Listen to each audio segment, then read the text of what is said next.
ప్రేక్షకులకు నమస్కారం. ఈరోజు మన స్టూడియోలో ప్రముఖ తంత్ర జ్యోతిషులు, జ్యోతిషరత్న, జ్యోతిష సామ్రాట్ చింతా రుక్మాన్ గదరావు గారు మనతో ఉన్నారు. గురువుగారితో మాట్లాడేద్దాం. నమస్కారం గురుగారు. మాతృదేవోభవ, పితృదేవోభవ, ఆచార్య దేవోభవ. గురుగారు, ధనుస్సు రాశి వాళ్ళకి వాళ్ళ జాతకంతో సంబంధం లేకుండా జీవితాంతం వాళ్ళ పుట్టిన దగ్గర నుంచి మరణించే వరకు వాళ్ళ జీవితం సాధారణంగా ఎలా ఉంటుంది, ఆలయ పరిహారాలు కావచ్చు, జీవిత పరిహారాలు కావచ్చు, ఏ విధంగా చేసుకుంటే బ్యాడ్ సిచ్యువేషన్ ఉన్నా కూడా వాళ్ళ జీవితం కాస్త బెటర్ అవుతుంది అంటారు గురుగారు ధనుస్సు రాశి వాళ్ళకి ప్రత్యేకంగా? ధనుసు రాశి వాళ్ళు దిస్వభావ రాశి, అగ్నితత్వ రాశి, కాలపురుషుడికి 9వ రాశి. ఈ రాశి వాళ్ళు స్థిరత్వం చాలా తక్కువ, స్థిరమైన నిర్ణయాలు ఉండవు. వీళ్ళకి తండ్రి రోల్ మోడల్, వీళ్ళ తండ్రిని అనుసరించి వీళ్ళు ఎక్కువగా ఉంటారు. ప్రభుత్వ ఉద్యోగులుగా వీళ్ళ తండ్రి ఉండేదానికి అవకాశం ఎక్కువ, లేదు ప్రభుత్వ సంబంధమైన ఏదో ఒక విధమైనటువంటి కనెక్టివిటీ, ఆదాయం అయితే వీళ్ళ కుటుంబానికి ఉండే తీరుతుంది. వీళ్లకు ఆధ్యాత్మిక చింతన కూడా ఎక్కువ, ధర్మాలను, ధార్మికమైన విషయాలను బాగా నమ్ముతారు.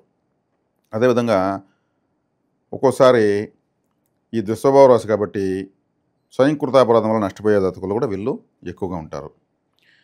ఈ ధనుసు రాశి కానీ ధనుసు లగ్నం కానీ వివాహమైన తర్వాత మొదటి సంతానం ఆభాషణ అవుతుంది, లేదంటే వ్యతిరేకమవుతారు ఆ బిడ్డ పుట్టితే. ఉదాహరణకు ఒక స్త్రీ ధనుసు రాశి లగ్నంలో పుట్టింది. ఆ స్త్రీకి పెండ్లైన తర్వాత మొదటి సంతానం అభాషణ అవ్వచ్చు, అయితే హ్యాపీగానే ఫీల్ అవ్వచ్చు. అది రూల్ అనమాట. లేదు, ఒకవేళ ఆ బిడ్డ పుడితే ఈమెకు వ్యతిరేకమవుతుంది, అంటే తండ్రికి ఫేవర్ అవుతుంది ఆ బిడ్డ.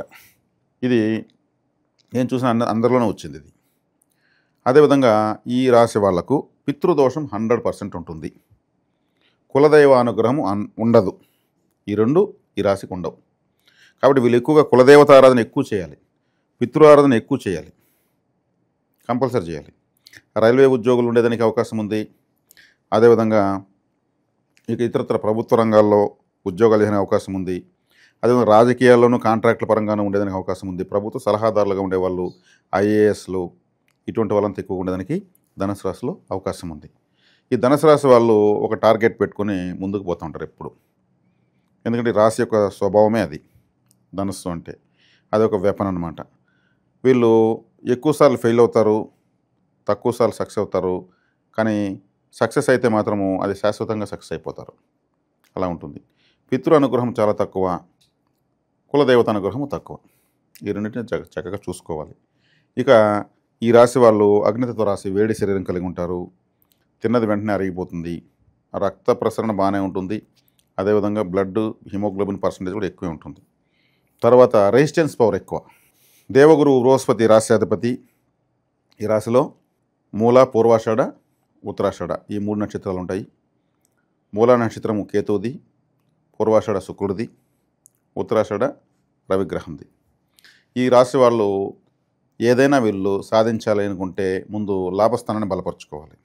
వీళ్ళకి లాభస్థానం తులారాశి అవుతుంది. తులారాశి అంటే తులారాశిలో చిత్త, స్వాతి, విశాఖ నక్షత్రాలు అందులో ఉంటాయి. ఇక్కడ ఈ స్వాతి నక్షత్రముకి సంబంధించినటువంటి పరిహారము వీళ్ళు చేయాలంటే, స్వాతి అంటేనే ఒక విధమైనటువంటి ఒక ఫంక్షన్ హాల్, ఒక కళ్యాణ మండపం, ఒక ఫంక్షన్ హాలు, ఒక స్టేజు, ఒక న్యాయస్థానము, ఒక సమాజము, ఇలా వస్తుంది. అంటే వీళ్ళు ఎలా పరిహారం చేసుకోవచ్చు అంటే, తులారాశికి సంబంధించిన నడి నక్షత్రం అయినటువంటి స్వాతి నక్షత్రానికి సంబంధించిన పరిహారం వీళ్ళు చేయాల్సి వస్తుంది. అంటే స్వాతి నక్షత్రం అంటే తేనె, కాఫీ. అంటే తేనెను ఆలయాల్లో సమర్పించవచ్చు అభిషేకానికి. అదేవిధంగా కాఫీ చాక్లెట్స్ లాంటివి పిల్లలకు పంచవచ్చు.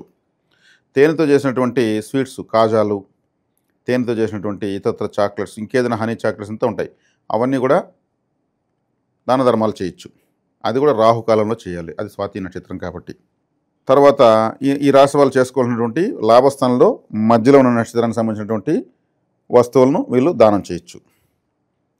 ఈ 3 నక్షత్రాల వాళ్ళు. అది రాహుకాలంలో, రాహుగ్రహంది కాబట్టి, రాహుకు వారం ఉండదు కాబట్టి. అది కూడా స్వాతి నక్షత్రంలో చేస్తే ఇంకా మంచిది. తర్వాత వీళ్ళు ఈ లాభస్థానానికి సంబంధించి వైద్య సేవ ఎలా చేయొచ్చు అంటే, కిడ్నీలు, తులారాశి అంటే కిడ్నీలు, చిరునీరు ఎక్కువగా కొద్దిగా మూత్రం ఎక్కువ పోతూ ఉంటుంది, అతిమూత్ర వ్యాధి అంటారు. అదే యూరిన్ ప్రాబ్లంతోనే కిడ్నీస్ కూడా ఉంటాయి. వాళ్ళు నీళ్ళు ఎక్కువ తాగకూడదు, తాగితే ఎక్కువ యూరిన్ వస్తుంది. ఎక్కువ యూరిన్ వస్తే కిడ్నీస్ ఫిల్టర్ చేయలేవు, డయాలసిస్ పేషెంట్లు అంటారు. అటువంటి వాళ్ళకు వీళ్ళు సహాయం చేయొచ్చు. కాబట్టి అటువంటి వాళ్ళు వీళ్ళకి తెలిసి వీళ్ళు చూసుకుని కూడా వీళ్ళు చేస్తే వైద్య సేవ కిందకు వస్తుంది. అదేవిధంగా ఆలయ పరిహారం తీసుకుంటే వీళ్ళు తులారాశికి సంబంధించి తీసుకుంటే వీళ్ళు నరసింహస్వామి యొక్క ఆరాధన చేయొచ్చు. స్వాతి నక్షత్రంలో నరసింహస్వామి ఉద్భవించాడు. నరసింహారాధన, లక్ష్మీ నృసింహ కరావలంబ స్తోత్రం చదవడము, వినడము, ఆయన ఫోటో వీళ్ళు వాల్పేపర్కి పెట్టుకోవడం, క్షేత్రాలను దర్శించడం, ఇది లాభస్థానానికి సంబంధించిన 3 రకాల పరిహారాలు వీళ్ళు చేసుకోవచ్చు.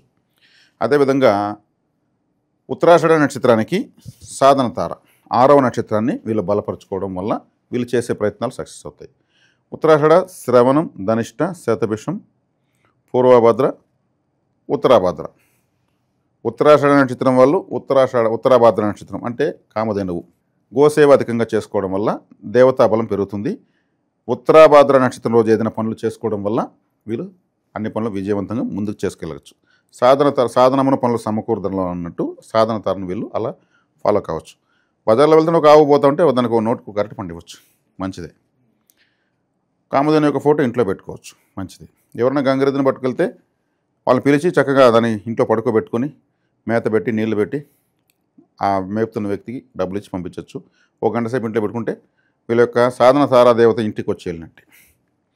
శివాలయానికి వెళ్తే ప్రదోషకాలంలో నంది సేవ చేస్తే నందీశ్వరుల ముందర కూర్చుంటే మంచిది. చాలా సింపుల్. ఇవి చేస్తూ ఉంటే చాలా వీళ్ళకు అన్ని పనులు సక్సెస్ అవుతాయి. అందుకే ప్రదోషకాలంలో నంది సేవ చాలా విశేషమైందనమాట. ఉత్తరాషాఢ నక్షత్రం కాబట్టి సూర్యోదయానికి ముందు నిద్ర లేవడం కూడా చాలా మంచిది. ఇక పూర్వాషాఢ నక్షత్రం వాళ్ళు పూర్వాభాద్ర నక్షత్రం వీళ్ళకు సాధన తారవుతుంది. పూర్వాభాద్ర నక్షత్రం అంటే సాక్షాత్ కుబేరుడు పుట్టినటువంటి నక్షత్రం. కుబేరుడు ఎవరైతే మనం ఉంటామో వెంకటేశ్వర స్వామికి అప్పించాడో ఆయన యొక్క నక్షత్రం. కాబట్టి లక్ష్మీ కుబేర యంత్రం వీళ్ళు పెట్టుకోవచ్చు, లేదా లక్ష్మీ కుబేర మంత్రం యూట్యూబ్లో వినొచ్చు. లక్ష్మీ కుబేరుల ఫోటో వీళ్ళు వాల్పేపర్ పెట్టుకోవచ్చు. అదేవిధంగా పూర్వాభాద్ర నక్షత్రం అంటే మామిడి చెట్టు అంటే mango pickles, mango chocolates, mango juice, mango barfis, mango సంబంధించిన రైసు, చట్నీసు వీళ్ళు ఫుల్గా తినచ్చు. ఫేవరెట్ ఫుడ్, సాధన తర సంబంధించిన ఫుడ్ మ్యాంగో అంటే వీళ్ళు ఇష్టపడచ్చు. మ్యాంగో ఒక బుట్ట నిండా మ్యాంగో పండ్లు ఉండేటువంటి ఫోటో కూడా హాయిగా వీళ్ళు సాధన తర హాల్లో అతికించుకోవచ్చు. వీళ్ళకు అది మంచి ఫలితాన్ని ఇస్తుంది. తర్వాత మూలా నక్షత్రం వాళ్ళకు శతభిష నక్షత్రం సాధన తరవుతుంది. శతభిష అంటే 100 నక్షత్రాల సమూహం అంటే గెలాక్సీ ఫోటో, ఆకాశంలో గెలాక్సీ. వీళ్ళు ప్రతిరోజు కాస్త కర్పూరం ఎత్తుకునేసి నీళ్ళు ఏదైనా తోచిన స్వీట్ తీసుకొని, లేదంటే బ్లాక్ గ్రేప్స్, శతభిష నక్షత్రం అంటే నల్లని ద్రాక్ష, డ్రై ఫ్రూట్స్లో నల్లని ద్రాక్ష ఉంటుంది, నల్ల ద్రాక్ష తట్లో పెట్టి ఒక పళ్ళెంలో కొద్దిగా పువ్వులు పెట్టి ఒక చిన్న గ్లాస్ నీళ్ళు పెట్టి నక్షత్రాలకు చూసి సమర్పించి కర్పూర హారతి ఇచ్చి వీళ్ళు ప్రసాదంగా తీసుకోవచ్చు. నక్షత్ర పూజ చాలా శక్తివంతమైంది. గెలాక్సీ ఫోటోను ఇంట్లో పెట్టుకోవచ్చు, వాల్పేపర్ పెట్టుకోవచ్చు. జ్యోతిశాస్త్రం నక్షత్రాలపైన ఆధారపడింది. అతిపెద్ద నక్షత్రం జ్యోతిశాస్త్రంలో శతభిష నక్షత్రం. దానికి రాహు అధిపతి. రాహు అంటే బ్రహ్మాండం. What is the benefits of Shatabhisha నక్షత్రాన్ని కొడితే కన్నులు దిమ్మ తిరిగేంత రిజల్ట్స్ వస్తాయి. అంత పవర్ఫుల్ నక్షత్రం కొట్టలేదు. కాబట్టి గూగుల్లో కొట్టి చూడొచ్చు, రీసెర్చ్లో కొట్టి చూడొచ్చు. కాబట్టి వీళ్ళు బ్లాక్ గ్రేప్స్ ఎక్కువ తినచ్చు, నక్షత్ర పూజ చేయొచ్చు. శతభిష నక్షత్రం రోజు ఏ పనైనా చేసుకోవచ్చు. అది వీళ్ళకు పరిహారం కిందకు వస్తుంది. కాబట్టి ఫ్లవర్ బొకే కూడా వీళ్ళకు favourite symbol. Multi colours flowers ఉంటాయి కదా, గుంపుగా ఉండేది. శతభిష అంటే గుంపుగా కదా ఉంటుంది. ఫ్లవర్ బొకే కూడా వీళ్ళు చక్కగా యూస్ చేసుకోవచ్చు. ఎవరైనా ఫ్లవర్ బొకే ఇచ్చారు వెంటనే తీసుకునేచ్చు. వీళ్ళ సాధన తార సంబంధించినటువంటి ఇస్తున్నారు. మామిడి పండ్లు వీళ్ళకి సంబంధం లేదు, అది పూర్వభద్రకు వస్తుంది. కాబట్టి ఇది వీళ్ళు చేసుకుంటున్నారు ఆరాధన. తర్వాత మూలా నక్షత్రానికి శతభిషగా చెప్పాను. ఈ 3 నక్షత్రాల వాళ్ళు చేసుకుంటున్నటువంటి సాధన తార విశేషాలు. అదేవిధంగా ఆలయ పరిహారం. వీళ్ళు ఏ ఆలయాన్ని సందర్శించుకోవాలి అంటే వీళ్ళు ధనుసు రాశి వాళ్ళు కాబట్టి నేను ముందే చెప్పాను, పితృదేవతారాధన, కులదేవతారాధన. ఇది వీళ్ళకి 2 మైనస్లు ఉన్నాయి. ఈ 2 ఆధార్ కార్డు లాంటివి. మనం ఆధార్ కార్డు, పాన్ కార్డు అంటాం కదా, ఇది మెయిన్. ఇది చేయకుండా వీళ్ళు ఇంకేం చేసినా సక్సెస్ కాలేరు పక్క. ఇది మాత్రం ఇది తమ్రుల్. కాబట్టి పితృదేవతారాధన చేయాలంటే సూర్య నమస్కారాలు చేయాలి. పితృకారకుడు సూర్యోదయానికి ముందు నిద్రలేయాలి, సూర్య నమస్కారాలు చేయాలి. అదేవిధంగా కులదేవతారాధన. కులదేవతకు మాకు వెంకటేశ్వర స్వామి, నరసింహస్వామి అంటే వాళ్ళు యుగ దేవతలు. కులదేవత అంటే ఆ వంశస్థులకే, ఆ సర్నేమ్ వాళ్ళకి మాత్రమే అని అర్థం. కులదేవతను ఎప్పుడు కూడా మామిడి చెట్టు, వేప చెట్టు, మర్రి చెట్టు, రావి చెట్టు ఇట్లా చెట్ల కింద పుట్టమట్టితో వాళ్ళ చేతితో వాళ్ళే తయారు చేసే విగ్రహాలు, బొమ్మరిల్లు కట్టి పెట్టి ప్రత్యేకమైన నైవేద్యాలు, మా దేవుడికి ఇది ఇష్టము అనేటువంటి కొన్ని వంటలు ఉంటాయి. ఏదన్నా కోడిని కోయడమా, జంతువులు కూడా ఉంటాయి. మంచి మధ్యాహ్నం ఇచ్చి పిల్లలకు వెంట్రుకలు తీసి చెవులు కుట్టి ఆ నైవేద్యాలను వాళ్ళు పూర్తిగా తినేసి అక్కడ చేతులు కడిగేసి ఏమైనా మిగిలిపెట్టి అక్కడ తినేసి వస్తారు. వేరే ఇతరతో ఎవరు కూడా ఆ ఊర్లో వాళ్ళు వేరే పార్టీలకైతే వచ్చేస్తారు, దూకేస్తారు. ఈ కులదేవత ఆరాధన మాత్రం ఆ దరిదాపులకు రారు. వాళ్ళ ఇంటి దేవుడికి పెట్టుకుంటారు, మనకొద్దు మనకు లేదంటారు. అంత నియమ నిబద్ధతగా ఉంటుంది. ఈ ఆరాధనలు చాలామంది పూర్వీకులు తమ వంశస్థులకు వారసులకు ఇవ్వలేదు. మాకు తెలియదండి అని తిరుమలకు వచ్చి ఇస్తున్నారు. ఆయన యుగదేవత, తప్పులేదు రావడంలో, కానీ కులదేవత కాదని. మరి కులదేవత తెలియని వాళ్ళ పరిస్థితి ఏంటి?